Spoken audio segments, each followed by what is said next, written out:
Good morning students, कैसे हैं आप सभी। आई थिंक आप सभी अच्छे होंगे और अपनी पढ़ाई लिखाई कर रहे होंगे।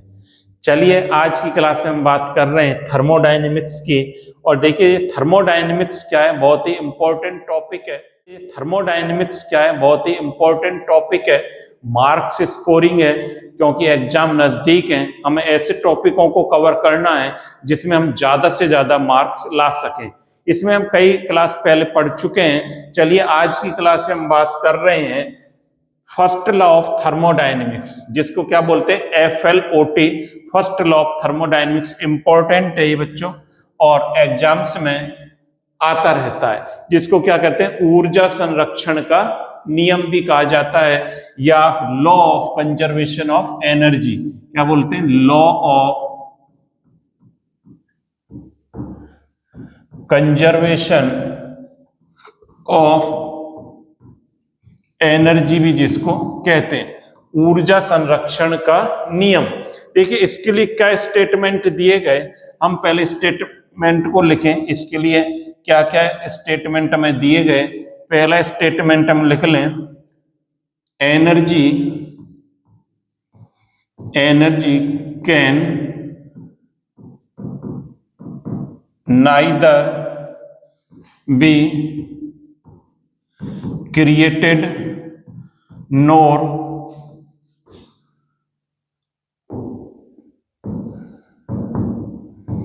destroyed. It can only transform one form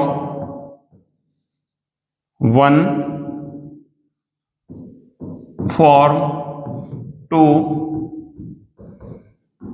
another। पहला स्टेटमेंट ये दिया गया, energy can neither be created nor destroy, it can only transform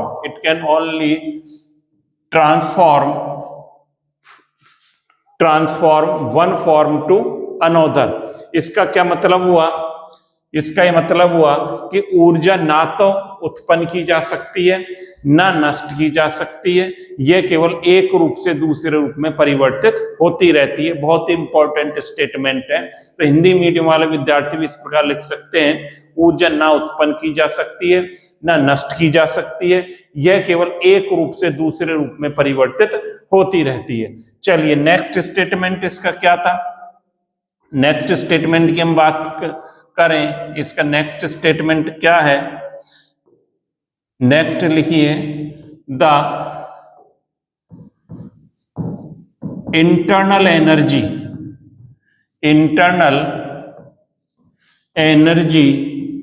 of an isolated system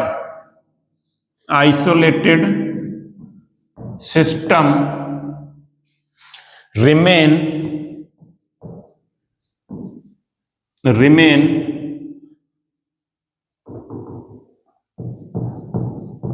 constant। The internal energy of an isolated system remain constant। क्या मतलब हुआ, किसी तंत्र की किसी विलगित तंत्र, कैसा तंत्र है, विलगित है, आइसोलेटेड है, अलग है, विलगित तंत्र की आंतरिक ऊर्जा क्या रहती है, स्थिर रहती है। अगला देखिए क्या दिया गया, अगला जो स्टेटमेंट दिया गया उसकी भी हम बात कर लें। अगला स्टेटमेंट दिया गया, it is impossible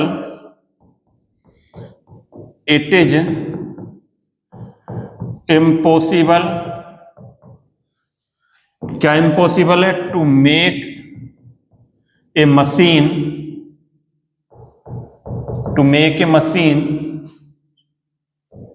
by which it is impossible to make a machine by which we can produce work without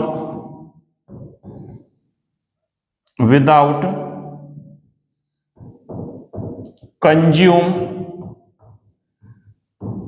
energy। It is impossible to make a machine by which we can produce work without consume energy। ये भी statement दिया गया है। इसका क्या मतलब है कि ऐसी मशीन बनाना असंभव है जिसमें बिना ऊर्जा के कार्य को प्राप्त कर सकें।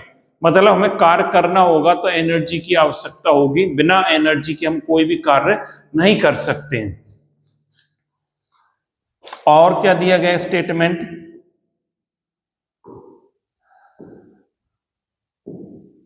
देखिए एक स्टेटमेंट और लिख लें, the energy of universe is conserve और क्या बोल सकते हैं, कांस्टेंट। यूनिवर्स ब्रह्मांड की कुल ऊर्जा क्या रहती है, संरक्षित रहती है या स्थिर रहती है। तो ये स्टेटमेंट दिए गए फर्स्ट लॉ ऑफ थर्मोडायनेमिक्स के लिए, FLOT के लिए। ये 4 स्टेटमेंट की हम बात कर रहे हैं यहाँ पर, 1, 2, 3 और 4। तो ये हमें याद करने ऊर्जा संरक्षण नियम के लिए कि एनर्जी ना उत्पन्न की जा सकती है ना नष्ट की जा सकती है, यह केवल एक रूप से दूसरे रूप में परिवर्तित होती रहती है। किसी विलगित निकाय की कुल आंतरिक ऊर्जा क्या रहती है, स्थिर रहती है। It is impossible to make a machine by which we can produce work without consume energy. मतलब ऐसी मशीन बनाना असंभव है जिसमें बिना एनर्जी के कार्य उत्पन्न किया जा सके। The energy of universe is conserve, ब्रह्मांड की ऊर्जा क्या रहती है, स्थिर रहती है। अब देखिए जो इंटरनल एनर्जी की हम बात कर रहे हैं, डेल्टा यू यूनिवर्स, क्या बोल रहा हूं, delta U universe is equal to क्या होता है, delta U system plus delta U surrounding is equal to 0 होता है। मतलब ब्रह्मांड की इंटरनल एनर्जी क्या रहती है, स्थिर रहती है। या मैं ये कह दूं delta U system is equal to क्या होगा, माइनस डेल्टा यू सराउंडिंग होता है। ये भी हमें याद रखना है कि डेल्टा यू यूनिवर्स क्या रहती है, डेल्टा यू सिस्टम और easy plus delta U surrounding. मतलब ब्रह्मांड कैसे बनता है, सिस्टम और सराउंडिंग दो ही चीजें रहती है यूनिवर्स में। या तो सिस्टम होगा जिस पर हम वर्क करेंगे, उसके चारों तरफ क्या होगा, सराउंडिंग होगा, तो उसकी एनर्जी भी क्या रहती है, कंजर्व रहती है। अब देखिए मैथमेटिकल एक्सप्रेशंस क्या है, इसकी हम बात करें।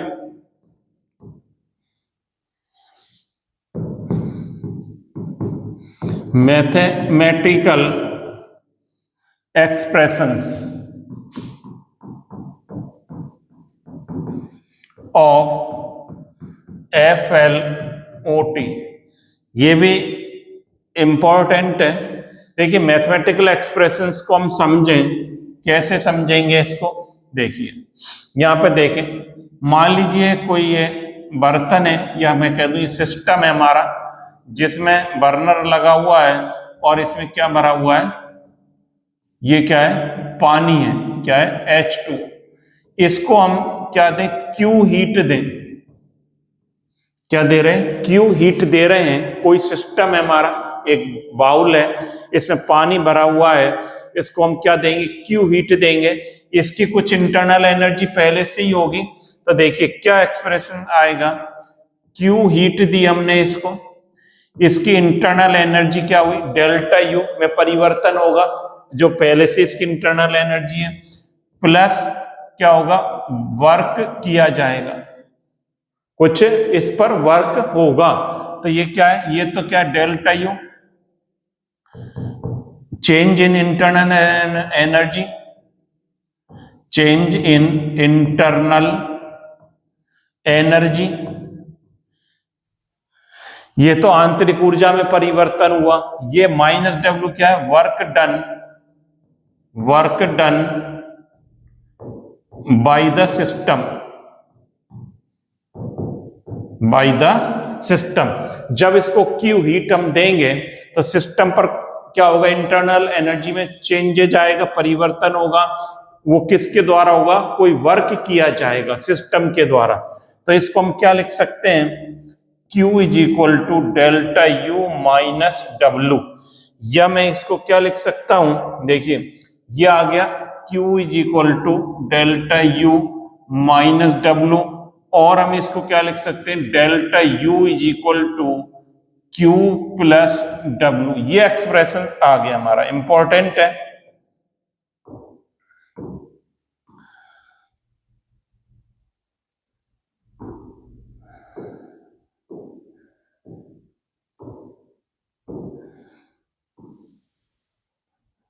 Q इज डेल्टा U बराबर क्या आ गया, डेल्टा U बराबर आ गया Q प्लस W।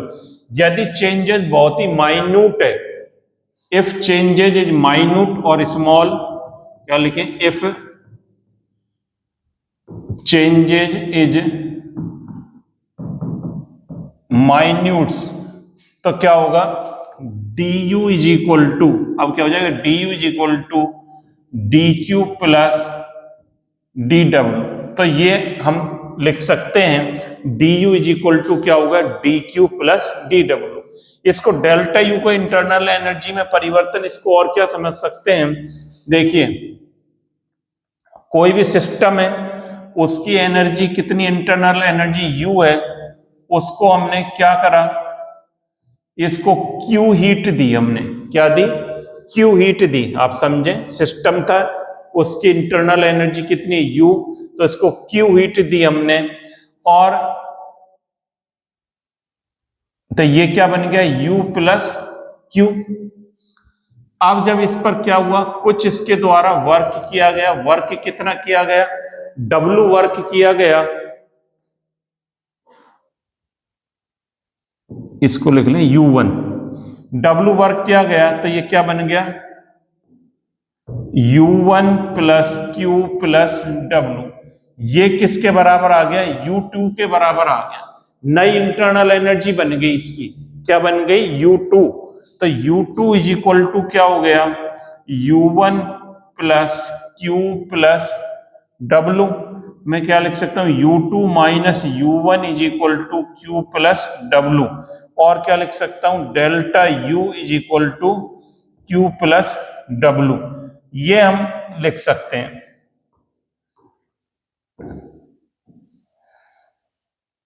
ये निकल कर आ गया।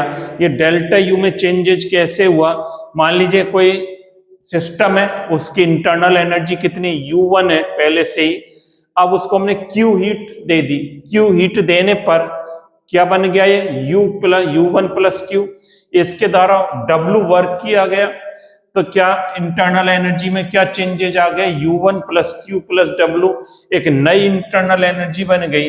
ये क्या कहलाएगी,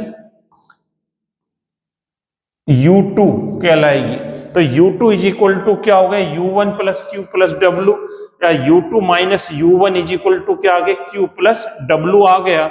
और डेल्टा U बराबर किसके बराबर हो गया, Q प्लस W क्या हो गया। बहुत ही इंपॉर्टेंट ये बात है, इसको हमें याद रखना है, न्यूमेरिकल्स के लिए भी और ये इस लॉ के लिए भी ये कंसेप्ट बहुत ही इंपॉर्टेंट है। या हम क्या लिख सकते हैं, इसको ये भी लिख सकते हैं, देखिए क्या था ये, delta U is equal to Q plus W, ये आया। या भी हमने लिखा था Q इज इक्वल टू क्या लिख सकते हैं, delta U plus minus W। W minus W का क्या मतलब है कि सिस्टम के द्वारा वर्क किया गया, सिस्टम के द्वारा एक्सपेंशन वर्क हो गया, सिस्टम के द्वारा वर्क किया गया। तो क्या लिख सकते हैं, इसको ये भी मैं लिख सकता हूं, heat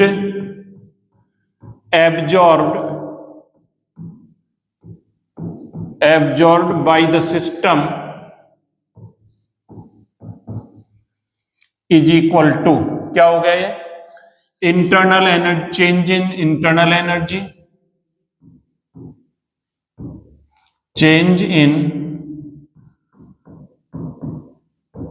internal energy plus work done, क्या लिख सकते हैं, work done by the system, ये भी हम लिख सकते हैं। तो ये क्या हो गया, क्यू हीट एब्जॉर्ब करी सिस्टम ने, इंटरनल एनर्जी में चेंज कितना है delta you, plus work done कितना हुआ माइनस डब्ल्यू। और डब्ल्यू बराबर क्या होता है, डब्ल्यू बराबर, या इसको हम क्या लिख सकते हैं, ये भी लिख लें, डेल्टा यू बराबर क्यू प्लस डब्ल्यू। ये इंपॉर्टेंट बात है। डब्ल्यू बराबर होता है, आप जानते हैं, minus P external DV, P DV या डेल्टा वी। तो हम क्या लिख सकते हैं इस एक्सप्रेशन को, डेल्टा यू बराबर, मैं क्या लिख सकता हूं, क्यू क्यू प्लस वर्क कितना है माइनस पी डीवी, तो इसको क्या लिख सकते हैं, माइनस पी एक्सटर्नल डीवी। और क्या लिख सकते हैं, डेल्टा यू बराबर क्यू माइनस पी डीवी, ये भी हम लिख सकते हैं इसको। और इसको क्या लिख सकते हैं, डेल्टा यू बराबर क्यू माइनस पी डीवी, ये कैसा है, एक्सटर्नल वर्क। इस प्रकार से भी इसको लिखा जा सकता है। तो इतना आप नोट कर लें इसको। देखिए ये लिख लिया होगा आपने, नोट कर लिया, ये एक्सप्रेशंस आ गया फर्स्ट लॉ का। ये हमारा मेन बात है, डेल्टा यू बराबर क्यू प्लस डब्ल्यू। यहाँ क्या लिख सकते हैं, इंटीग्रेशन इसका v1 से v2, लिमिट भी लगा सकते हैं v1 से v2। इस प्रकार से न्यूमेरिकल्स के लिए हमारे लिए सहायक रहेंगे। अब देखिए, यदि प्रोसेस हमारा साइक्लिक हो, नंबर 1 लगाएं, नंबर 1 प्रोसेस कैसा है, फोर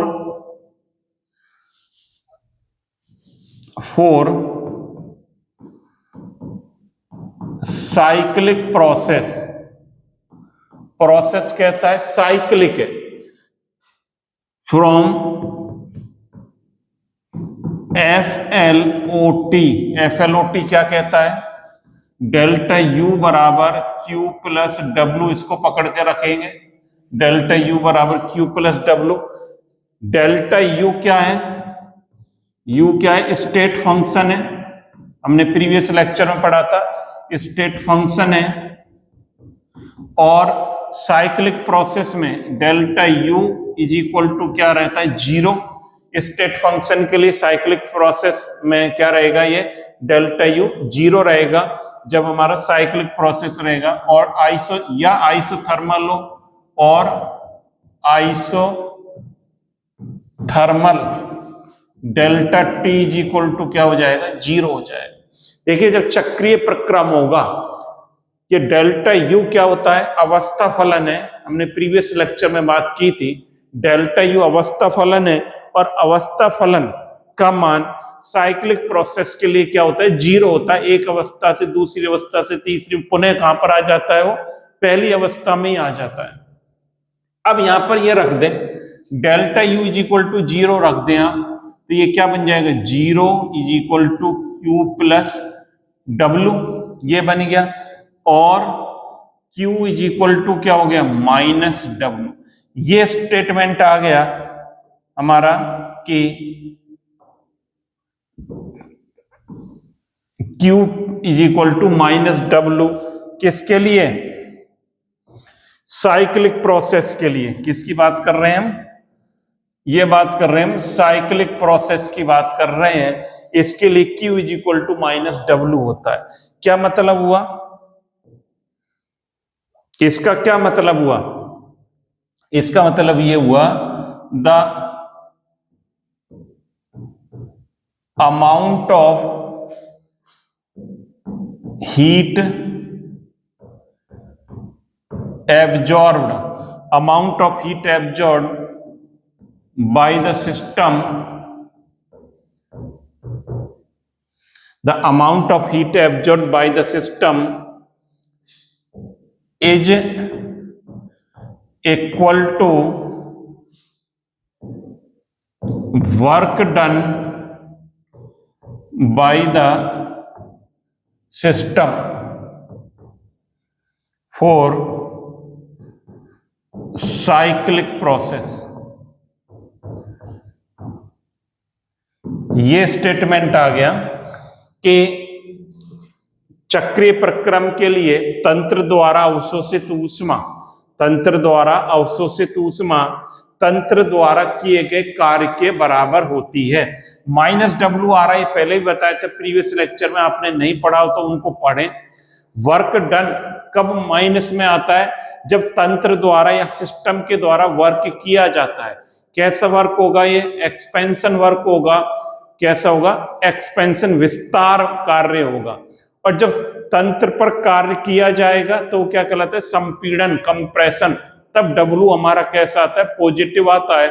साइन कन्वेंशन में ये मैंने प्रीवियस लेक्चर में बताया था आपको। तो इसका क्या अर्थ मीनिंग निकल रहा है? The amount of heat absorbed by the system is equal to work done by the system for cyclic process. ये कैसा वर्क है? एक्सपेंशन वर्क है। एक्सपेंशन वर्क ये कहलाता है साइक्लिक प्रोसेस के लिए। और क्या कंडीशन हो सकती है? अगला देखिए, for adiabatic process. Adiabatic process first law के अकॉर्डिंग हमारा वही है, delta U is equal to क्या होता है? Q plus W. इसको मैं याद रखना है। एडियाबैटिक जो प्रोसेस है इसमें क्या होता है? Q इज इक्वल टू क्या होता है? 0 होता है।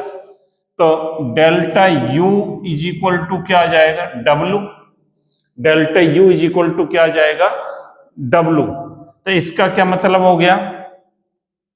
The change in internal energy, delta U क्या है? Change in internal energy for adiabatic process, adiabatic process is equal to work. किसके बराबर है? कार्य के बराबर है। एडियाबैटिक को क्या कहते हैं? रुद्धोष्म प्रक्रम। रुद्धोष्म प्रक्रम के लिए बच्चों Q इज इक्वल टू क्या होती है? 0। जब 0 होगा तब Q की वैल्यू हमने 0 रख दी, तो डेल्टा U क्या बराबर आ गया? W कार्य के बराबर आ गया। Change in internal energy for adiabatic process is equal to work के बराबर होगा। और देखिए एक और कंडीशन है, तीसरी, फॉर आइसोकोरिक प्रोसेस। आइसोकोरिक का मतलब क्या है? समआयतनिक प्रक्रम। समआयतनिक के लिए dV इज इक्वल टू क्या होगा? 0 होगा। आयतन स्थिर रहेगा। इसके लिए फॉर्मूला क्या है? FLOT का। FLOT से क्या है? Delta U is equal to Q plus W। और W बराबर क्या होता है? Minus P dV। dV बराबर क्या हो गया? 0। तो W बराबर क्या हो गया? 0। सो डेल्टा U बराबर क्या आ गया? Q आ गया। ये आ गया डेल्टा U बराबर Q फॉर आइसोकोरिक प्रोसेस। इसके लिए जब क्या रहता है? हमारा आयतन स्थिर रहता है। तो इसके लिए क्या स्टेटमेंट हो जाएगा?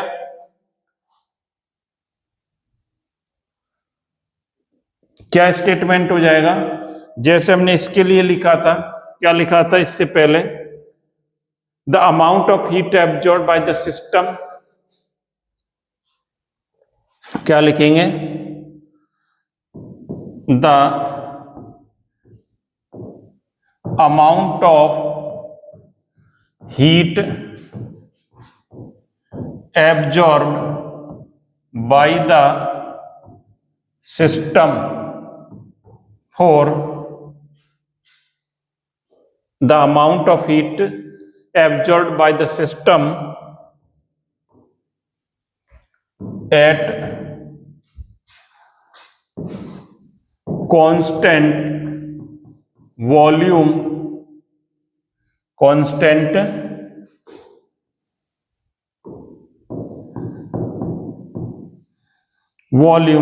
is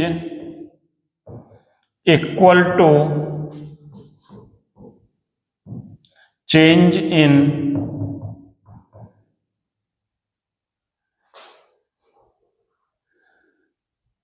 क्या लिखेंगे, ये भी लिख सकते हैं, the amount of heat absorb by the system at constant volume increase the internal energy of the system. इस तरह से भी लिख सकते हैं, क्या लिख सकते हैं, constant volume in is equal to change in internal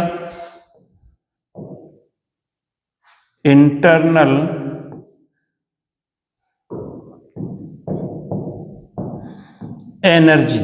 इस प्रकार से लिख सकते हैं, the amount of heat absorb by the system, तंत्र द्वारा अवशोषित की गई ऊष्मा समआयतनिक प्रक्रम के लिए किसके बराबर होती है, चेंज इन इंटरनल एनर्जी।